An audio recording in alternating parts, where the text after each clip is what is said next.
You're listening to Kael's podcast. Glad you're here.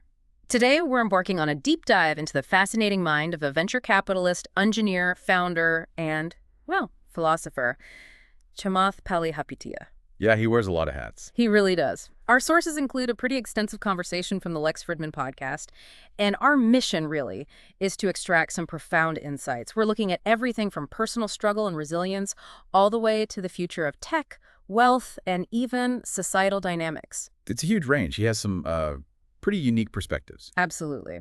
So get ready to unpack a really unique take on life, success, and maybe some of the unexpected drivers of innovation. So what does it truly mean, to grow up in an environment where every single day is about survival, where happiness isn't just rare but feels almost like a foreign concept? Our deep dive into Chamath's early life begins with a really stark picture, a childhood defined by what he calls hypervigilance. It's an incredibly powerful term, isn't it? He describes growing up in a household marked by both physical and psychological abuse, living on welfare. Yeah. And this isn't just about the absence of comfort. It's about a constant, pervasive state of alertness, a state where a child, has to learn to predict danger just to survive. God, that's intense. It is. He talks about needing to estimate the strength of a tree branch for punishment, or knowing the precise dangerous side of a belt buckle. Wow. Imagine that as a small child, having to analyze the very tools of your own potential pain and injury just to navigate the day. It's exhausting, a relentless existence. That's just heartbreaking to consider. He had to operate like a walking algorithm of risk assessment, constantly calculating probabilities of harm just to get through the day. Pretty much. And what's even more striking is how he states this constant state of being on edge profoundly shaped his early worldview. It made moments of genuine happiness almost non-existent. Almost impossible, yeah. But when they did occur, they weren't just remembered. He says they were viscerally seared into his memory. These weren't just like fleeting pleasantries. They were absolute, profound punctuation marks in an otherwise incredibly difficult, often terrifying existence. Indeed. And those rare, almost miraculous moments really stand out in his recollection. Yeah. He recounted this particular story from grade 5 or 6. Oh, yeah. When a kindergarten teacher, someone he volunteered for, took him and 2 other kids to Dairy Queen. Okay. It was his first time ever in a restaurant. Ever. Wow. First time. He remembers every detail.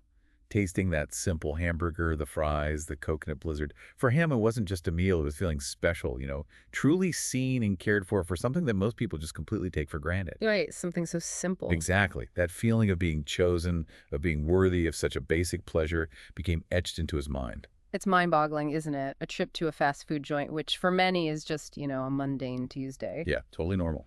Was a profound, almost spiritual experience for him. And then there's the Loblaws cheesecake anecdote. Ah, the cheesecake. Yeah. This was a once-a-year treat, usually around New Year's Eve, that cost like $4.99, discounted from maybe $7.99. A big deal. Huge. He and his 2 sisters would sit there watching the New Year celebration on TV and meticulously cut this single cheesecake into 5 pieces, making sure it was absolutely fair, totally equal. Wow, 5 pieces. Precision. He said it felt like everything to them. That simple cheesecake, shared with his sisters, represented safety, celebration, and maybe just a brief, precious respite from that hyper-vigilant loop of anxiety and uncertainty. And that's the powerful connection he makes, right? These moments, whether it was the Dairy Queen meal or the precise division of the cheesecake, were these visceral, unforgettable instances of simple compassion from others. They punctuated an otherwise challenging life. They were like beacons in his hypervigilant world, showing him that kindness, even in the smallest doses, could exist and offer profound relief. A stark contrast. A stark, invaluable contrast to the constant alertness and fear he otherwise experienced. They proved that external validation, when delivered purely and empathetically, could be incredibly powerful, even something as simple as a blizzard.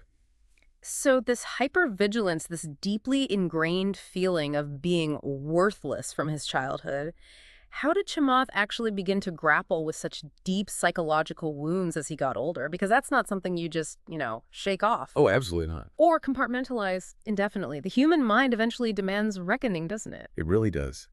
He describes the initial 35 years of his life as a period of intense, almost pathological compartmentalization. 35 years. Yeah.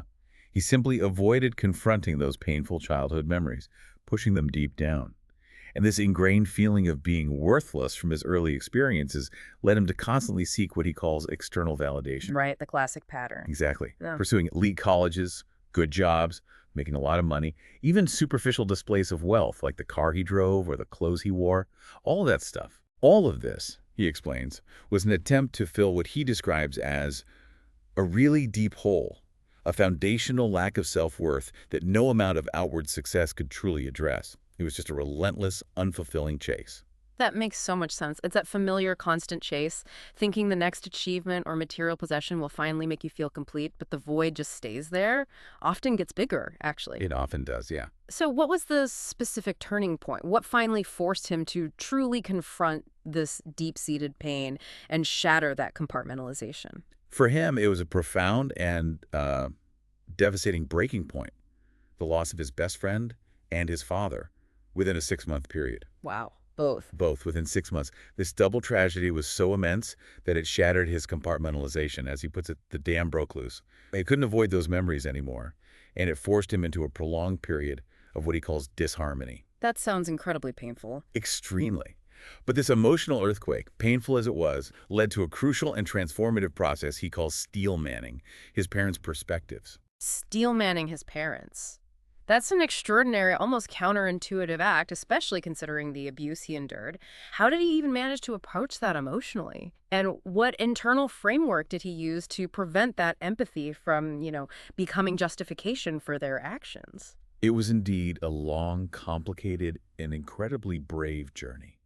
He explained that steel manning isn't about excusing or condoning actions. Not at all. Right. It's about trying to understand the strongest possible version of another person's argument or perspective, even if you fundamentally disagree with their behavior. Okay. For him, it meant trying to see his parents as individuals caught in their own struggles and pressures, what he calls the immigrant challenge or the lower middle class challenge. Right, the context. They wanted better for their kids, he believes, but simply lacked the toolkit, as he puts it, to provide it in a healthy, emotionally mature way. He extended this to his mother, too, acknowledging her complicity while still trying to steelman her perspective, considering the immense pressure she faced. That takes incredible strength. It really does. The key, he emphasizes, was distinguishing between understanding why someone might act a certain way versus justifying what they did. Forgiveness, in his view, does not mean justifying their actions, but acknowledging that despite their profound flaws, they did make the monumental effort of emigrating. Okay. And providing him and his sisters a shot Yeah. at a different life in Canada. It wasn't perfect, far from it, but it was a chance he wouldn't have had otherwise. And then later in life, how did his relationship with his father evolve, especially after his father's passing? As Chamath achieved such immense success, it sounds like there was still maybe an expectation of validation that never quite came in the way he anticipated. Precisely. He reflects on a distinct memory from his mid-30s. He'd become quite successful by external measures, right? Achieved the financial status he once dreamed of. Yeah. What struck him, however, was his father's complete disinterest in his financial achievements. Really? Disinterest? Yeah. His father had, in his own way, moved on to different, maybe more profound goals for Chamath, focusing more on his character, his emotional maturity, preparing him to lead the family as a responsible adult.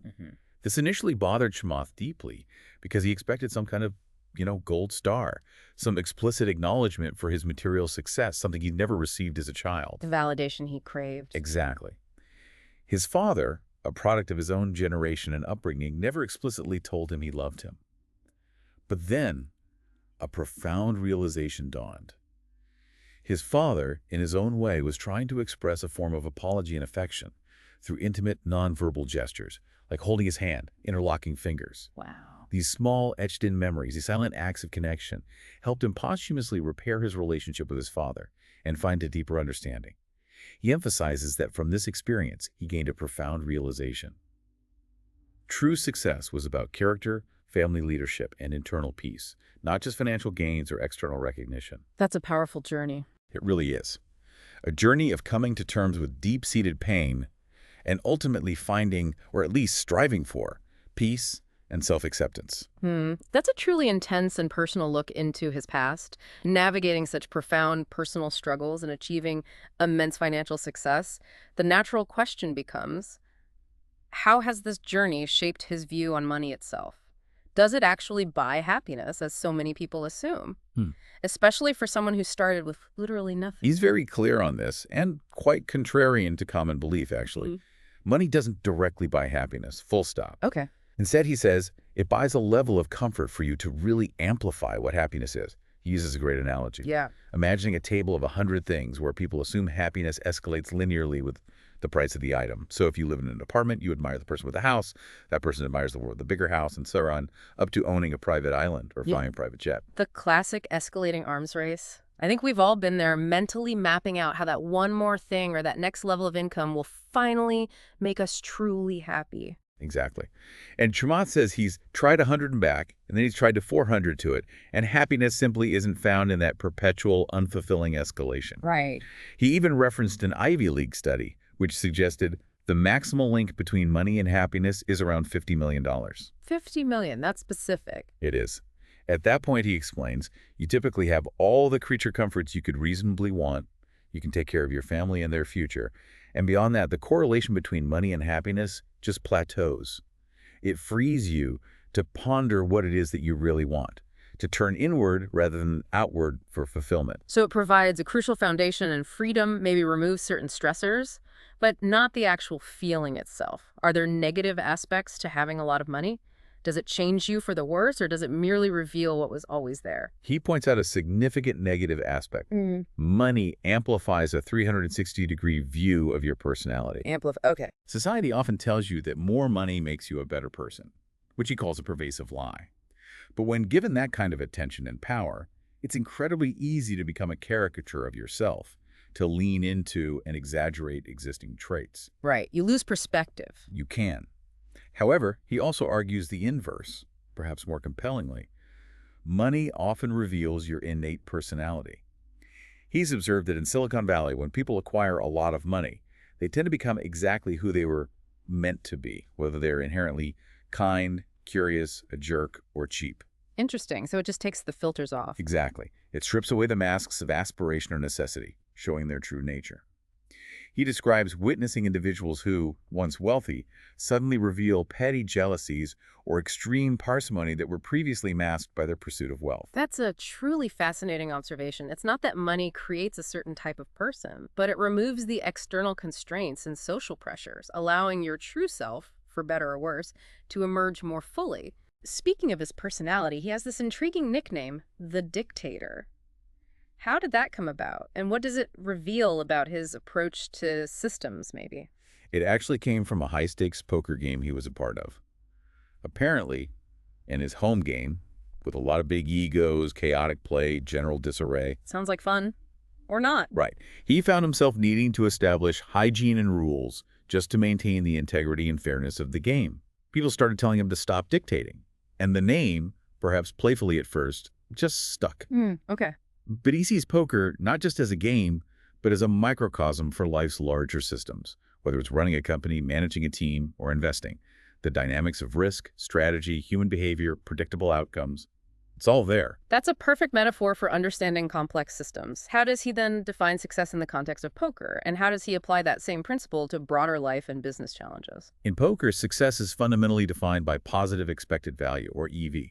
He summarizes it really simply. Your mistakes minus my mistakes is the edge. Okay, mistakes minus mistakes. If he makes fewer mistakes than his opponent, he wins over the long run, regardless of short-term luck or variance. He translates this principle directly to business.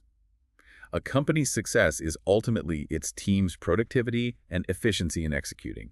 Market fit, pricing, resource allocation, minus its operational mistakes relative to the competition's mistake. Makes sense. And in investing, it's the buyer's mistakes versus the seller's mistakes. If someone sold Google at $40 a share years ago, and you bought and held it, that was a colossal mistake on their part and minimal mistakes on yours, leading to profit. It's a constant evaluation of errors and advantages. So it all boils down to minimizing your own errors relative to the field. But that sounds incredibly risk-averse, which seems counterintuitive for a venture capitalist who must inherently take massive risks. How does he reconcile that principle with the idea of taking risks and, learning from inevitable failures?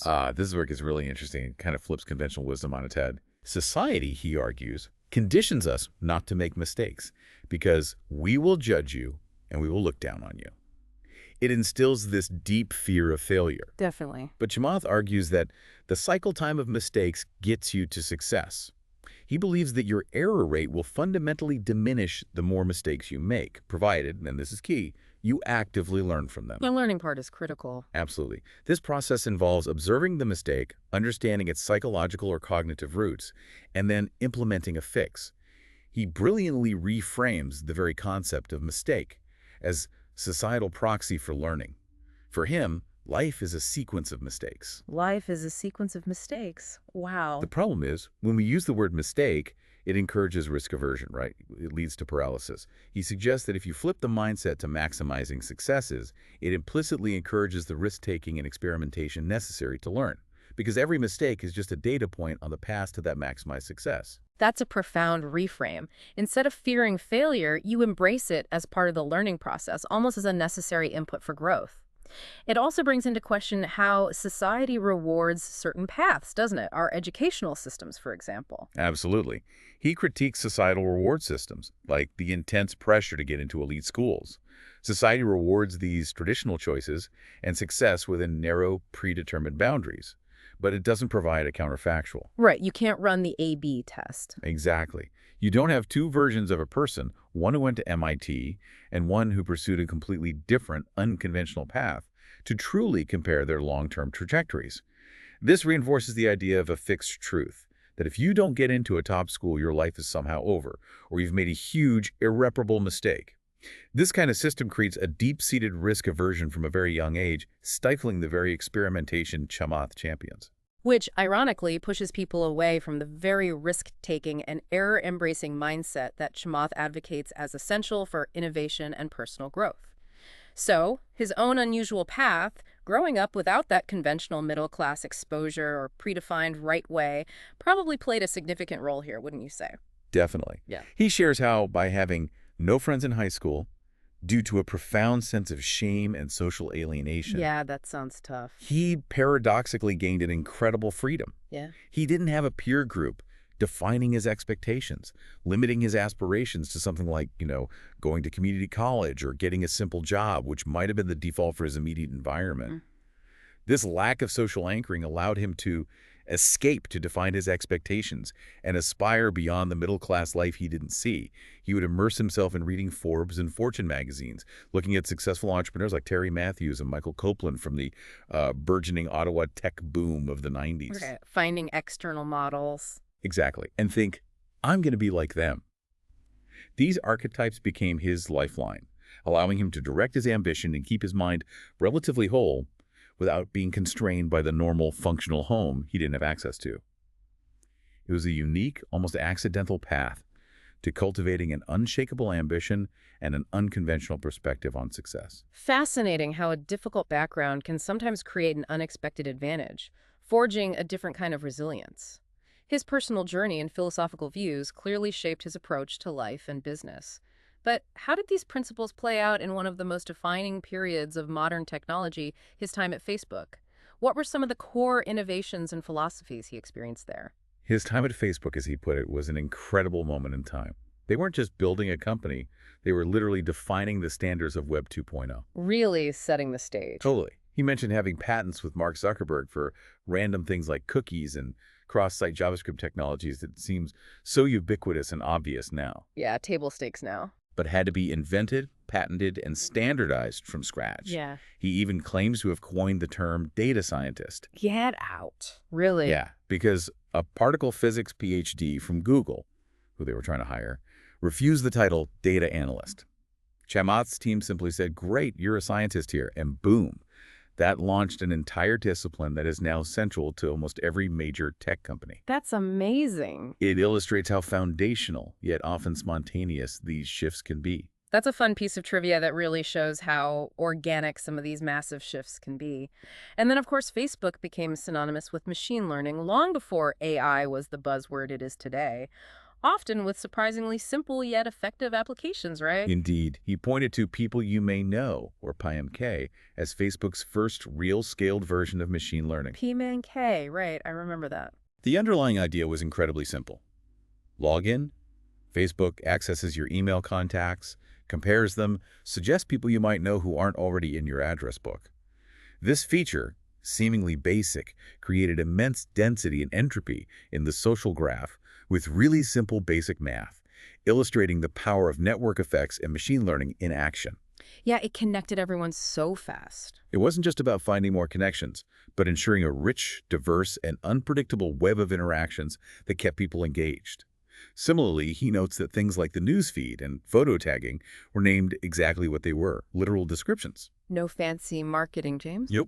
Contrasted sharply with other companies' tendencies for complex, jargon-filled product names.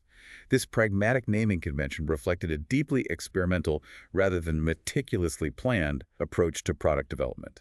And that leads directly to Facebook's famous mantra, move fast and break things. It's become such a loaded phrase today, often seen in a negative light, implying recklessness. How does Chamath steelman both the pro and con cases for that philosophy, given his experience? The pro case for move fast and break things, he says, is fundamentally about rapidly acquiring knowledge. Okay, speed of learning. Exactly. He explains that there's a massive space of things we don't know, especially in nascent technologies, and the most important thing is to move into that unknown space as quickly as possible. The core assumption is that failure mode is the nominal state, meaning things will break, errors will occur, but that's precisely how you learn. Failure is expected. Right. This mantra doesn't imply carelessness. It means accepting that things will fail, doing rigorous root cause analysis, and then moving forward aggressively to pick up lessons from those mistakes. The person or company who moves fastest into that space of unknowns, who embraces the feedback loop of failure and learning, will ultimately win. So it's about optimizing for learning velocity, treating failures as essential data points. But what about the con case, the criticism that it's irresponsible or leads to massive unforeseen problems when applied universally? The con case emerges critically, he argues, when systems become large enough that there's no more room for open-ended, rapid experimentation without huge, unforeseen societal impacts. When the stakes get really high. Precisely. He uses examples like the drug Lipitor or the Boeing 737 MAX. While it makes perfect sense to move fast during early experimental phases, perhaps with, pig or mouse models to figure out toxicity, or in a software prototype, once a system is at global scale, small iterations can literally kill 10 million people or cause catastrophic failures. Yeah, the consequences are enormous. At that point, you absolutely need a methodical move slow, be right process, driven by rigorous testing, regulation, and caution.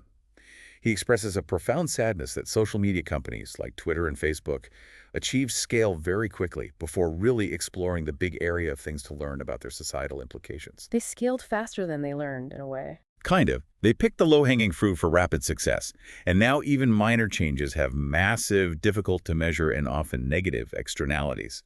The rules of engagement change drastically when you go from a startup to a global utility. That's a powerful distinction. The rules of engagement truly shift when you transition from nimble experimentation to managing a global utility. Given that perspective, what did he see as Facebook's biggest missed opportunity? And what was his larger vision for the future of tech, particularly around artificial general intelligence, or AGI? He believes Facebook's big opportunity, the one they missed in favor of the metaverse, was getting as close as anyone could to artificial general intelligence, AGI. AGI over the metaverse. Interesting. Yeah. His pitch to the board would have been to leverage Facebook's enormous base of 3.5 billion users, their interactions, their data. Not just to build a social graph, but to build a multimodal model. Multimodal, meaning? Integrating inputs from different senses like text, images, video, maybe even biometric data, to build a holistic understanding of not just cognitive human intelligence, but emotional human intelligence as well. Wow. Understanding emotion at scale, that sounds incredibly ambitious. How would that translate into actual products or a viable business model for Facebook or any company pursuing this level of AGI? He envisions a future where everyday systems could benefit from a critical reasoning layer provided by such an AGI. Imagine Spotify recommendations that not only understand your musical taste, but also your current emotional context and mood to suggest precisely the right music. Okay, that'd be cool. Or a TV that intuitively knows what shows you're into without you having to channel surf through thousands of options, almost anticipating your preferences. Or even a car that drives you to the optimal place to eat, even if you didn't consciously know it yourself, factoring in traffic, your preferences, current events. Whoa, predictive everything. Pretty much. The business model, he suggests, would be to license this critical reasoning layer, this empathetic AGI, to make all these everyday products smarter, more personalized, and truly predictive. It's about becoming more the bare metal that creates the experience, rather than just the pixels you see on screen. And he frames this as moving down the stack, right? What exactly does moving down the stack mean for a company's long-term legacy and its ability to remain indispensable? Exactly. He argues that truly multi-decade legacy companies like Apple or Google have quietly and surreptitiously moved down the stack. Okay. This refers to owning the fundamental underlying hardware or infrastructure rather than just the software or user-facing application. Apple, for example, didn't just make software. They started controlling the bare metal of the phone and the operating system, Right, the whole ecosystem. becoming a platform that applications had to build on. Google created a dominant platform that organized information omnipresently. The key, he says, is that you never move up the stack to survive. You need to move down the stack. By pushing away from the user interface and becoming the essential underlying system that enables personalization and foundational capabilities, a company can achieve a multi-decade legacy and become impossible to usurp. Become the foundation. Yeah, it's about becoming the indispensable operating system layer, the foundational utility that everyone else builds upon. So AGI as the ultimate down the stack play. He then connects this to two massive tectonic shifts that he believes will fundamentally change everything. The marginal cost of energy and compute going to zero. That sounds almost unbelievable, especially when we hear about rising energy prices. Let's start with energy. How does the cost of energy possibly go to zero? It sounds radical, almost utopian, right? But he has a very specific and compelling explanation. He points out the paradox that in progressive states like New York, California, Massachusetts— Yeah, places with high energy costs. Exactly. Energy costs are among the worst in the country and compounding at 3–4% annually, sometimes increasing by 11% a month. Yet, the cost to generate energy from sources like solar is effectively zero once the initial infrastructure is in place. So where's the disconnect? Why are consumers still paying so much for something that can be generated for virtually no cost? He squarely blames regulatory capture. Utilities, he explains, are essentially monopolies with captive markets. Right. But in return, the law often forces them to invest enormous sums, trillions over the next decade, to upgrade old, brittle infrastructure. Antiquated power lines, inefficient turbines, all that stuff. So we pay for the upgrades. Bingo. So even though it costs nothing to make energy from the sun or wind after the initial setup, consumers are paying double every 7 or 8 years because of the colossal capital expenditures and operational expenses of maintaining this outdated centralized system. It's like being forced to pay for the maintenance of a legacy data center when all you want to do is write to a serverless function on AWS. That's a great analogy. Utilities often lobby state legislatures, to ensure laws allow them to pass on the costs of infrastructure upgrades directly to consumers, guaranteeing a return on investment even if those investments are inefficient compared to newer decentralized methods. That makes the zero-cost idea a lot clearer. It's about bypassing the old, expensive infrastructure and empowering individuals. So what's the mechanism for this transition to zero-cost energy beyond just government subsidies? He believes the most important trend right now is the fundamental shift, where 100 million homeowners in America are going to become their own little power plant. 100 million, wow. Yeah. By installing increasingly efficient solar panels on their roofs and advanced battery walls in their garages, they can acquire and store energy for virtually no marginal cost. These panels are getting incredibly efficient, even working effectively in all weather conditions, not just bright sun. Okay. A simple system can collect enough power for daily life, and any surplus can potentially be contributed back to the grid, often earning the homeowner a small check, further incentivizing adoption. And how does this crossing the chasm happen from a niche early adoption by, environmental enthusiasts to a truly mass market phenomenon? He credits government subsidies, like those from President Biden's initiatives, which make installing solar and batteries a truly money-making proposition for the average homeowner, rather than just an eco-friendly choice. The financial incentive pushes it. Right. This pushes adoption well beyond the initial 3–5% zealous believers. Companies like Amazon, Home Depot, Lowe's are eager to own the relationship with these 100 million homeowners as this shift occurs. He hypothesizes Amazon might even offer free panels as a feature of being a member of Prime. Free panels with Prime, seriously? Well, he speculates, managing the energy for you because it's mathematically accretive for them to integrate energy services into their vast ecosystem, essentially subsidizing the panels to gain a deeper relationship with their customers. And the geopolitical implications he emphasizes are truly massive. He suggests that widespread energy independence eliminates a core reason for resource-driven wars, which have fueled so many conflicts in the past, from oil disputes to control over strategic energy corridors. When every home is its own power plant, the strategic imperative to control distant energy sources diminishes, potentially leading to an era of peace and prosperity on a global scale.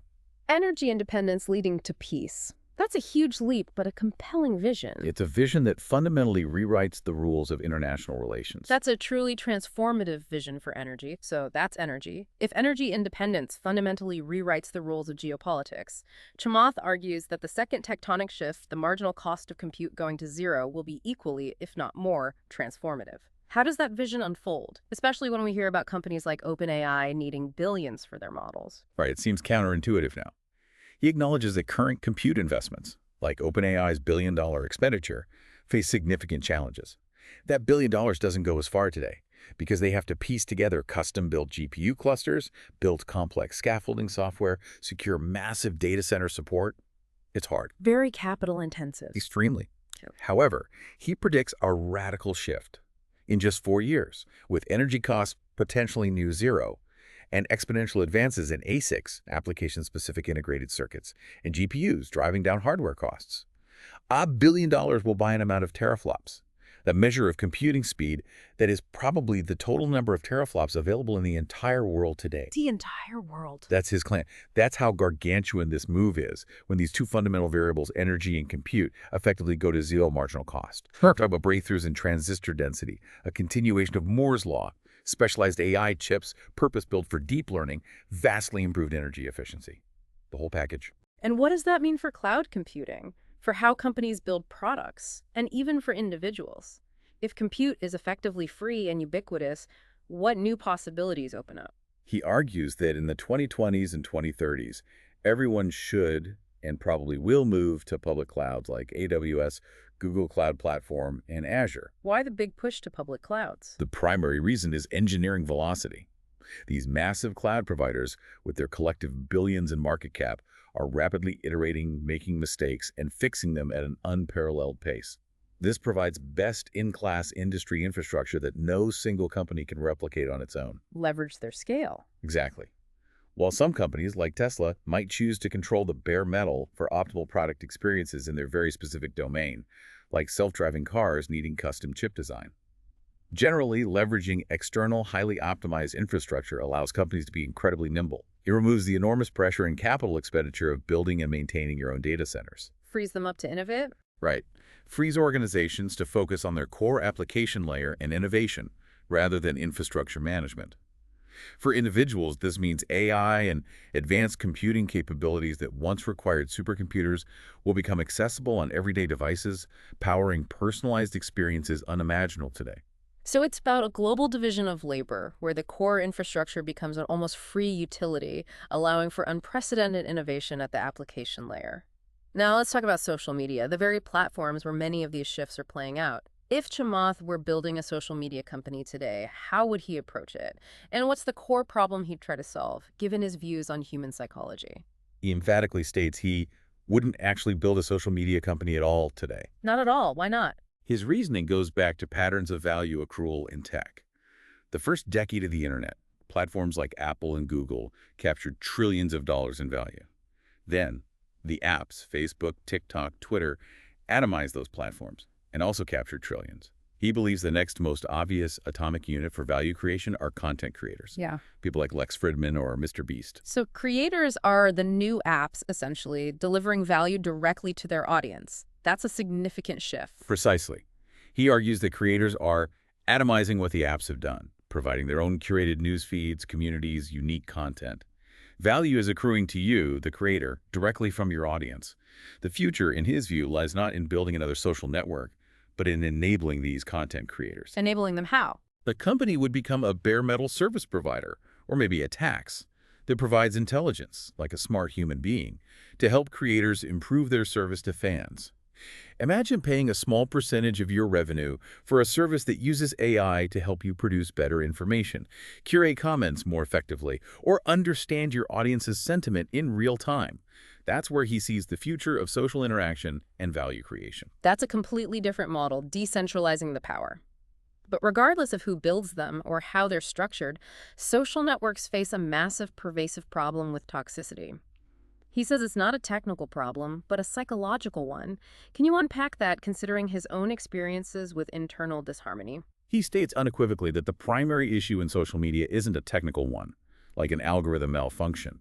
It's a psychological one, rooted deeply in people's lost belief in themselves. Lost belief in themselves. Interesting. He draws a parallel to his own childhood experiences of worthlessness and the external validation he sought. This inner disharmony, this profound sense of not feeling valued or recognized by society, manifests as virulent forms of rejection and latent anger vented online. Like displaced anger. Exactly. He gives the vivid example of someone posting a heartwarming story about saving a dog from a fiery building and still receiving deeply negative, caustic comments. Ugh, yeah. You see that all the time. When he tries to steelman these negative commenters, he concludes they might be feeling unrewarded by the current societal system, playing by rules that don't recognize their inherent value. And they need to cope and vent their anger, much like his own father might have resorted to drinking or physical punishment in his own despair. The platform simply becomes a convenient, anonymous projection of people's unresolved internal struggles and societal frustrations. So, the platform itself, in a sense, becomes a mirror reflecting society's collective psychological state. What practical solutions does he propose for social networks to tackle this pervasive psychological toxicity? He suggests a social network needs to reintroduce a social cost to being virulently caustic online. A cost. How? One approach is to implement real-world identity, requiring users to verify their true identities. This creates a direct consequence for negative behavior, as actions can be tied back to a person. However, But that has downsides. right, he acknowledges this might shut down too much legitimate debate due to fear of retribution or doxing.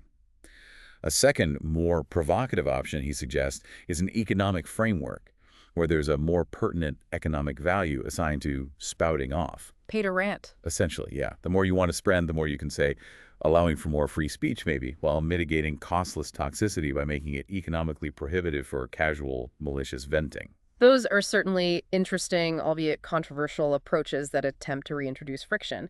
But he also hints at a third, more ideal option, which seems to loop back to his AGI vision for the future. Yes. His most ideal, albeit still futuristic, solution is an algorithm that shows you what you see that's personalized to you and helps you maximize your personal growth in the long term. He describes it as essentially an empathetic, well-rounded friend, AGI. An AI friend. Kind of. This AGI would be able to understand both cognition and emotion, providing a nuanced, personalized experience that fosters growth, learning, and self-improvement rather than division and toxicity. Imagine an AI that observes your online interactions and gently guides you towards more constructive engagement, perhaps by highlighting factual inaccuracies or suggesting alternative viewpoints with empathy. Like a digital coach for discourse. Exactly. It's an elegant, almost therapeutic vision, though he admits it's still a few years away from being technically feasible at scale. That leads perfectly into one of the most thorny and divisive debates around social media today, the deplatforming of controversial voices like Donald Trump or Kanye West. Given his nuanced understanding of psychology and free speech, how does he steelman both sides of that argument, acknowledging the complexities?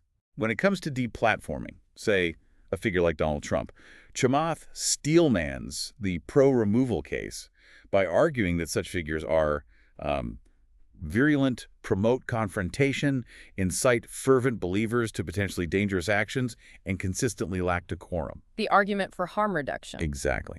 From this perspective, removing them from mainstream platforms prevents further societal damage, protects democratic norms, allows for orderly transitions of power, ultimately preventing deep wounds that could take years to heal.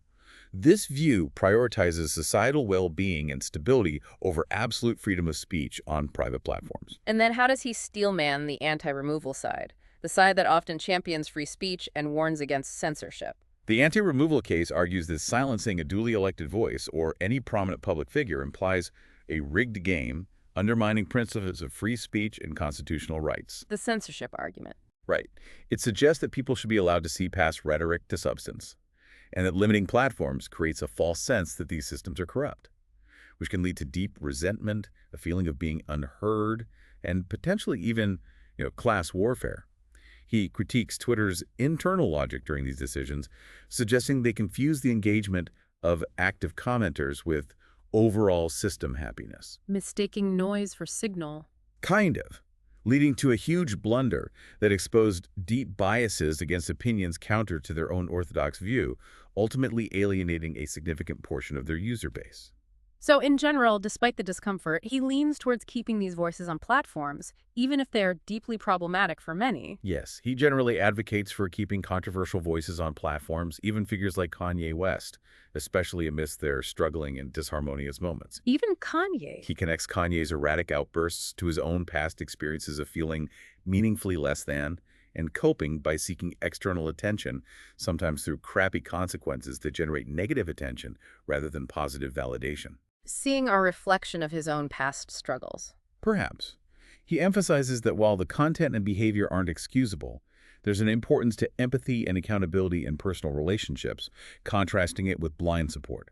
He believes that these individuals, even when expressing profoundly difficult or offensive views, need support and a chance to navigate their struggles rather than being silenced. Silencing, in his view, often just confirms a feeling of being unfairly treated or targeted, exacerbating the underlying psychological issues. That's a remarkably empathetic and nuanced take on something that often divides people so sharply, focusing on the underlying human condition. Transitioning from his public views to his private life, what's Chamath's philosophy on work-life balance? Does he believe it's even possible when you're trying to achieve massive goals, or does it require a completely different approach? He has a strong, even provocative take on this that challenges conventional wisdom. He says balance is kind of dumb. Okay, blunt. And can actually make you limited in your ability to achieve true mastery or impact. Instead, he advocates for monotonous and regimented immersion within very strict boundaries. Okay, immersion within boundaries. Explain that. For him, it's not about finding an equal distribution of time, but about going all in on a problem, on deep work, but with clearly defined, non-negotiable stops and starts to protect other essential areas of life.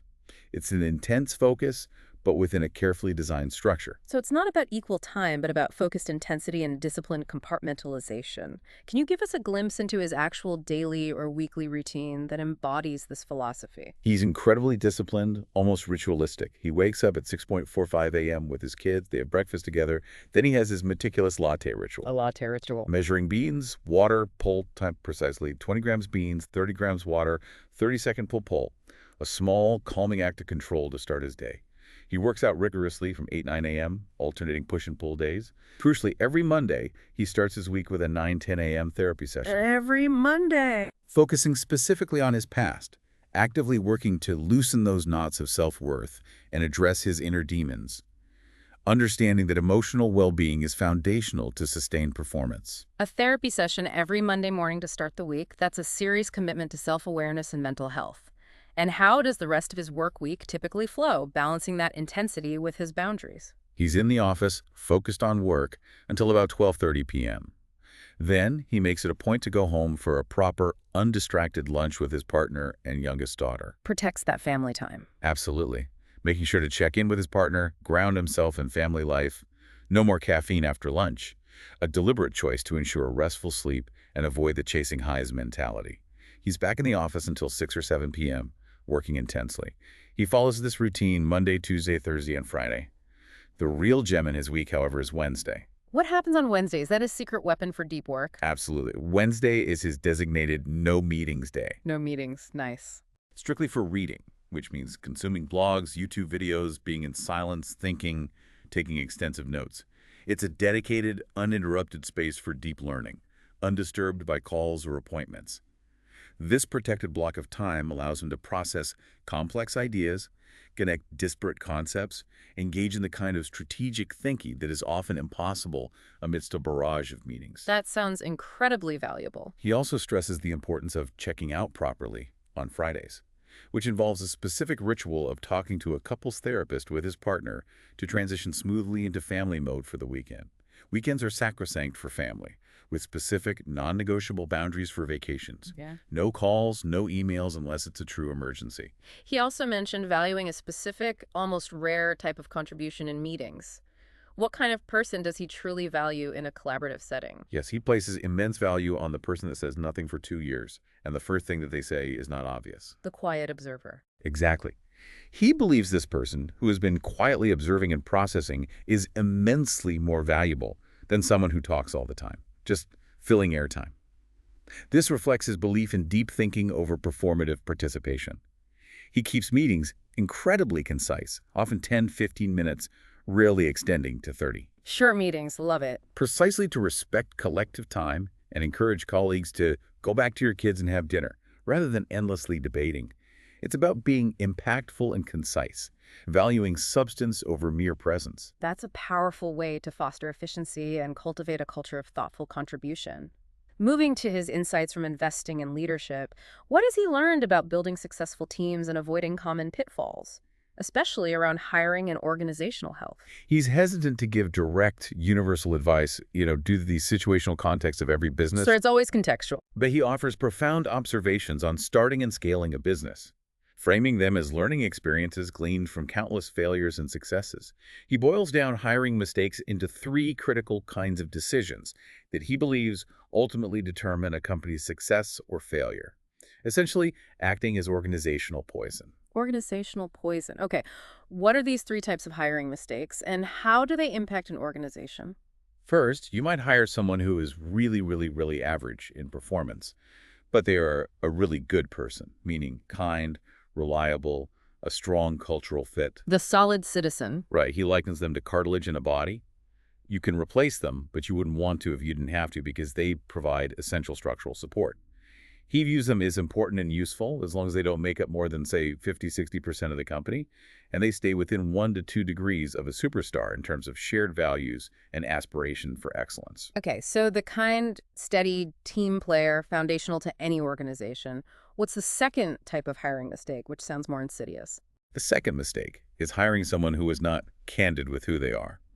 This means their true personality, morality, or ethics only expose themselves over a long period, typically under pressure. The hidden flaw. Yeah.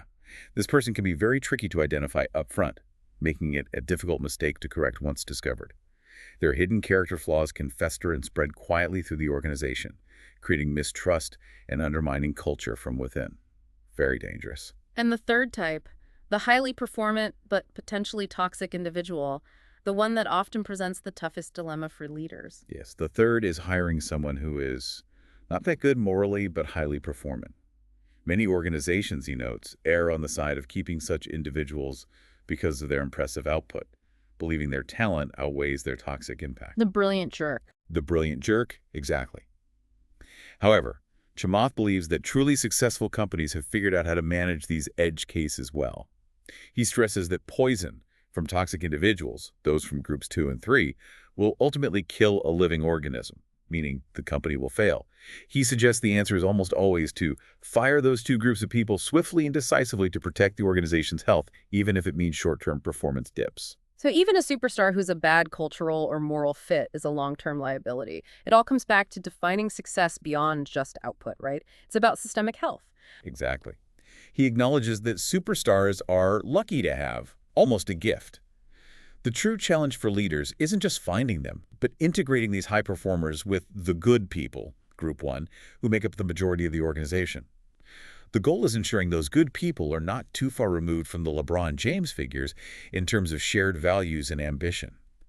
This proximity, he argues, helps maintain a high standard of behavior across the entire team, ensuring everyone continues to add value and pushes towards excellence, creating a robust and healthy organizational body that can truly thrive. Culture and values as the bedrock. Absolutely. A relentless focus on them. That brings us to Chamath's broader philosophical reflections on the meaning of life and the pursuit of mastery. He seems to have a very unique perspective on legacy, one that's quite countercultural. He firmly rejects the idea of legacy, calling it a real trap. In fact, he hopes to be forgotten by history. Forgotten? Really? Yeah, arguing quite wryly that the surface area of being remembered is negative. Most people, he points out, are remembered for negative things, their flaws, their failures, the controversies surrounding them, and the likelihood of being remembered positively, truly, purely is incredibly slim. So why bother striving for it? For him, the meaning of life is remarkably simple, a chance to just enjoy the ride. Enjoy the ride. That's a remarkably simple yet profound distillation of purpose for someone who has achieved such immense external success. He references Steve Jobs' purported last words in that context, doesn't he? Yes, he does. He finds Steve Jobs' purported last words, "Oh wow, oh wow, oh wow," to be an awesome way to die. Hmm. He interprets this not as a yearning for legacy, but as a moment of profound, simple appreciation for life, for family, for the accomplishments of a life fully lived, rather than a focus on leaving something monumental behind.